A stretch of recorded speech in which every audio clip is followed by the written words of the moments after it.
So is it a conscious choice to pick roles that might have a lasting impact with audiences? देखिए brother, मेरा क्या है, मुझे ऐसा लगता है कि जो आदमी पेट से लेके गले तक भरा होता है वो एक अच्छा मस्खरा तो होता है, लेकिन उसके अंदर एक गंभीर मशवरा भी होता है। और मेरा शौक या मेरी हॉबी समझिए, मैं समाज के उन कैरेक्टर्स पे हमेशा काम करने की कोशिश करता हूँ जो कैरेक्टर मुझे हुक दे दें कहीं पे। हम लोग एक्टर हैं और मुंबई में रहते हैं, जो मेट्रो सिटी में रहते हैं हम सब। अगर मैं एक्टर नहीं होता तो शायद मैं भी उसी लाइन में बैठा होता कि मुझे कुछ ना कुछ अभिव्यक्ति टाइप ही कर पाता, क्योंकि बाकी मुझे कुछ आता ही नहीं है। आज सिनेमा के माध्यम से अभिव्यक्ति कर रहा हूँ, अगर इसमें नहीं होता तो कहीं न कहीं आपके माध्यम से कहीं न कहीं देश की अभिव्यक्ति ही कर रहा होता किसी न किसी प्लेटफॉर्म पर। लेकिन जैसा कि अशोक जी ने बोला कि मुझे ऐसा लगता है आफ्टर जाने भी दो यार। आप एक मेरा जो भी मैंने थिएटर या टेलीविज़न या फिल्म में जो भी किया, 12-13 साल की उम्र से मैं अभिनय ही कर रहा हूँ। और 142 करोड़ लोग जैसा बताते हैं कि, और मेट्रो सिटीज़ को छोड़ दीजिए या अपकमिंग मेट्रो सिटी छोड़ दीजिए या कैपिटल्स छोड़ दीजिए, चलो उसमें शाहजहाँपुर, हरदोई या सतारा जैसे शहर भी छोड़ दीजिए, उसके जब थोड़ा आगे जाते हो ना तो कितनी कठिन हो जाती है ज़िंदगी, चाहे वो मीडिया पर्सन की हो, एक पत्रकार की हो, जिसको जो एरिया में घटनाएं होनी है उनको उसे बेस्ट कवरेज में बदलना है, और उनके लिए क्या क्या संसाधन है, क्या क्या उनके लिए दौड़ भाग की ज़िंदगी है। तो वो एक रील के माध्यम से एक यूटिलाइजेशन या बोल सकते हैं इंटरल्यूड हो सकता है, क्योंकि हम रियल नहीं कर रहे हैं, रील कर रहे हैं। लेकिन कहीं न कहीं मीनिंग उसका ये दिखेगा कि अगर हमारे बस में एक दिन के लिए आ जाए तो अपने देश के जितने भी गांव के पत्रकार हैं सबकी आजीवन पेंशन बन जाए। बहुत कष्ट है और ये सच बात है। और उसके माध्यम से, एक मनोरंजन के माध्यम से, अगर कोई ऐसा कैरेक्टर जो एक क्लास में मास्टर क्लास को बिलोंग करता है और राजपाल यादव के एंटरटेनर के रूप में अगर उसका हिस्सा बनते हैं, तो मेरे लिए इससे बड़ा कॉमन मैन प्ले करना ये मेरे लिए सौभाग्य की बात है। और मैं देश के हर समाज के हर कॉर्नर के उस कॉमन मैन को प्ले करना चाहता हूँ, ताकि जो लोगों को हंसी भी देता है लेकिन लोगों को रोजी रोटी के संसाधन के लिए कितना एफर्ट करना पड़ता है उसकी तरफ भी इशारा करता है। और ये फिल्म हमारे लिए सेलिब्रेशन थी। मैंने इस फिल्म को पहले सीरियसली नहीं लिया था। एक तो आपको मनप्रीत का फोन आया कि और उसको मैं इरफान भाई के ज़माने से जानता हूँ, तो मुझे बोले कि एक फिल्म है कटहल।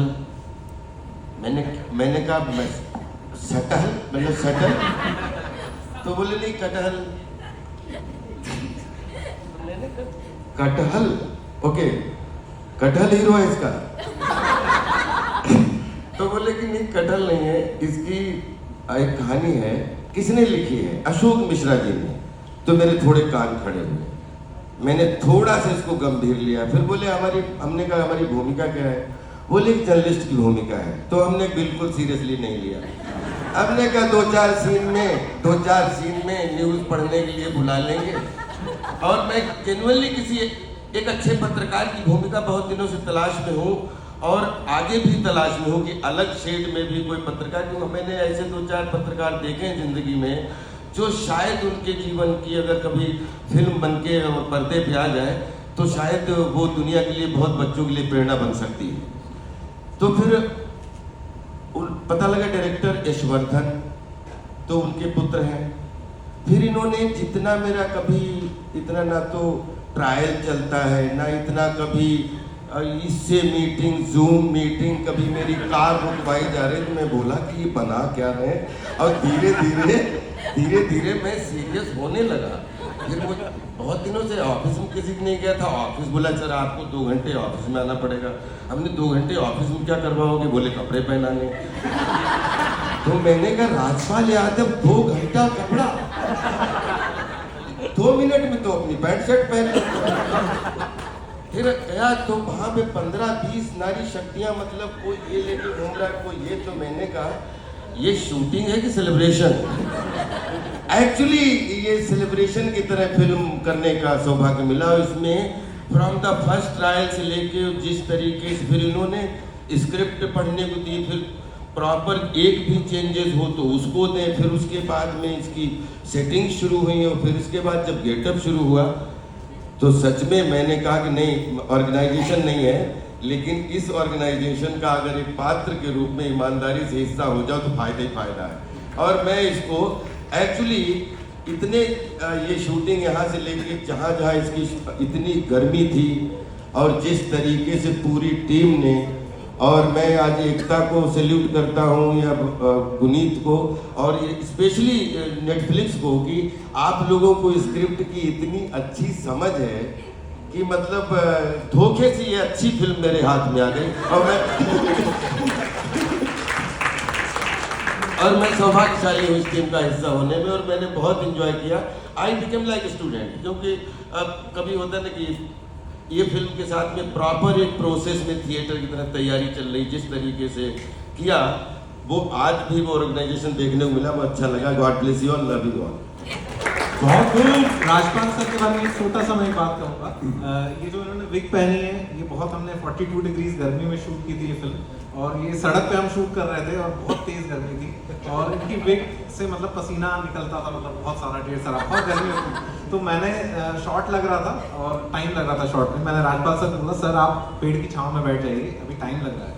तो राजपाल सर ने मुझे बोला कि देखो ये 200 लोगों का क्रू मुझे अच्छा दिखाने के लिए काम में लगा है, मेहनत में लगा है। डीओपी सर चाहते हैं कि मैं फ्रेम में रहूं, मुझे देखें और फिर अपनी लाइटिंग बनाएं, तो मैं खड़ा रहूंगा जब तक ये चाहेंगे, मैं तब तक खड़ा रहूंगा, क्योंकि ये मेरा काम है।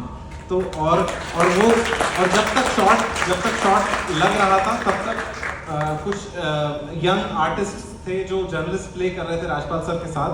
तो उस 15-20 मिनट के पूरे टाइम में राजपाल सर ने उनके साथ एक छोटी सी वर्कशॉप कर ली एक्टिंग की, कैसे रिएक्ट करते हैं, कोई आपका नॉन वर्बल लाइन है तो कैसे आपको अभिनय करना है, and all of that, and it was just so heartening to watch. We are deeply privileged to have Rajpal Yadav. Actually मैं सॉरी, मैं आपका आधा मिनट और लूँगा, जो इन्होंने गर्मी वाली बात कर दी।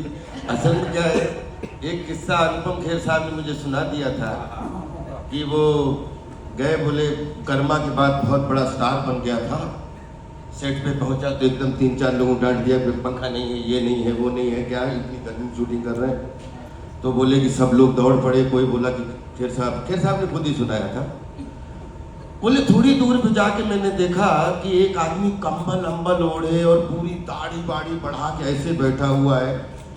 तो उसके पास में बोले कि अरे सर आपको गर्मी नहीं लग रही? तो उधर से जवाब आया कि गर्मी फील करोगे तो गर्मी लगती है भाई, नहीं तो गर्मी कहाँ लगती है। ये बच्चन साहब थे आखिरी रास्ता के। तो उसके बाद में अगर मुझे गर्मी लगने भी लगे तो मैं ये लाइनें याद कर लेता हूँ, मेरे अंदर ठंडक क्या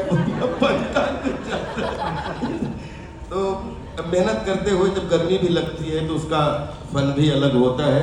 और आई थिंक वही सजा होती है। और अंदर की बात बताऊं, जीवन भर दुआ करो कि वो मजा भी बना रहे, वही सजा है, वही मजा है। वाह वाह वाह। Thank you so much Rajpal भी। और आपने फल की बात करी तो फल तो यहाँ पे बगल में बैठा ही है।